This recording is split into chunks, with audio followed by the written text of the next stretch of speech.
Ok, donc bonjour à tous. Voilà, donc je vais expliquer un tout petit peu le début, surtout la gestion en fait de ce qui est expliqué sur le TP là d'Open Classroom par rapport à l'utilisation de Spider.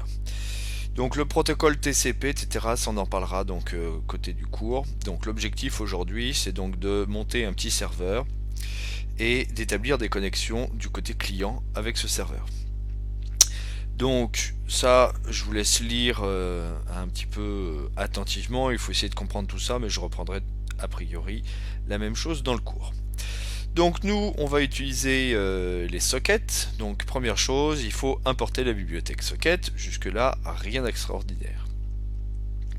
Ensuite, on va utiliser la méthode socket de la bibliothèque socket qui va nous permettre justement d'établir des connexions, donc TCP. Donc ici, première chose, on a une famille d'adresses, ce sont des adresses internet. Deuxième chose, le type du socket. Donc ici, c'est SockStream pour le protocole TCP. Donc première chose, on va établir la connexion principale avec la méthode socket en précisant justement la famille d'adresses et le type de socket utilisé. Ensuite, on connecte ce socket justement en lui précisant donc le numéro du port qu'on va utiliser. Donc je répète, les ports a priori de 0 à 1023 sont déjà réservés pour le système. Donc nous on prend à peu près celui qu'on veut. Dans cet exemple là c'est 12800. Dans le stream précédent j'avais pris 12801 justement. Donc ça c'est tout à fait arbitraire. Ensuite, il nous faut donc écouter sur ce port. Une fois qu'on s'est connecté de manière physique avec ce port, il faut écouter justement, savoir ce qui se passe. Est-ce qu'on reçoit des informations? D'accord? Donc ça c'est une méthode listen. Et ici donc le 5 correspond à 5 clients qui se connectent en même temps. Enfin bon, je vous laisse lire exactement ce qui est raconté à l'intérieur, c'est très très bien expliqué. Voilà, donc là j'ai côté Spider, du coup j'ai créé un fichier serveur.py avec l'ensemble des instructions qu'on vient d'expliquer à cet endroit là.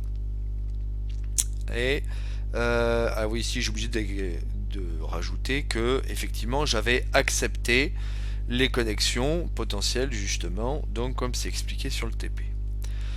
Donc de l'autre côté en fait, comme précisé dans le... Donc tiens, je vais peut-être corriger le numéro du port ici, ce sera peut-être plus simple. Donc ça c'était pour le stream. Voilà, donc j'ai mis évidemment le même numéro de port. Donc de l'autre côté, du côté du client, en fait, on a besoin d'établir la connexion avec le serveur. Donc même chose, c'est avec la méthode socket. Ici, on précise justement les deux paramètres, les adresses et le type de socket utilisé. Et donc ici, on établit la connexion. Donc localhost veut dire que cette connexion va se passer à l'intérieur même de l'ordinateur. On passe pas par Internet justement. Et ici, c'est le numéro de port utilisé. Alors, allons-y. Donc on va dérouler. Donc je vais exécuter mon premier programme. Alors, ce qui se passe, c'est que la méthode accept, on dit qu'elle est bloquante, c'est-à-dire qu'elle tourne sans cesse, tant qu'il ne se passe rien, justement, tant qu'elle ne reçoit pas une connexion, et ben elle attend la connexion. Donc pour l'instant, je vois que mon programme est bloqué, il attend qu'il se passe quelque chose. De l'autre côté, je voudrais exécuter mon client, mais effectivement, mon programme client, mais là, mon noyau, donc dans ma console, j'ai mon programme qui tourne. Donc je vais être obligé de lancer une deuxième console ici. Donc je clique un petit peu sur cette chose là et je crée une nouvelle console. Donc j'ai une console 2 qui apparaît. Elle se connecte au noyau et voilà, elle est prête à exécuter un deuxième programme. Donc dans cette console là, je vais exécuter, je vais exécuter mon deuxième programme, donc côté client. Le programme s'est déroulé correctement, il s'est terminé et la console attend un nouveau programme ou une nouvelle instruction. De l'autre côté, côté serveur, je vois que la méthode accept qui était bloquante, je vois qu'il s'est passé quelque chose puisque en fait le programme s'est terminé.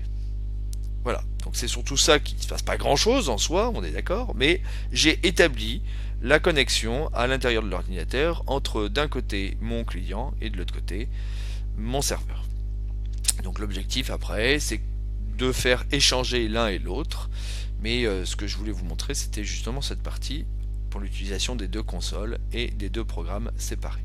Donc vous me rendrez tous ces programmes-là en mettant un maximum de commentaires, s'il vous plaît, pour bien, on va dire, comprendre ce qui se passe au fur et à mesure. Voilà. Et ben, bonne suite de TP.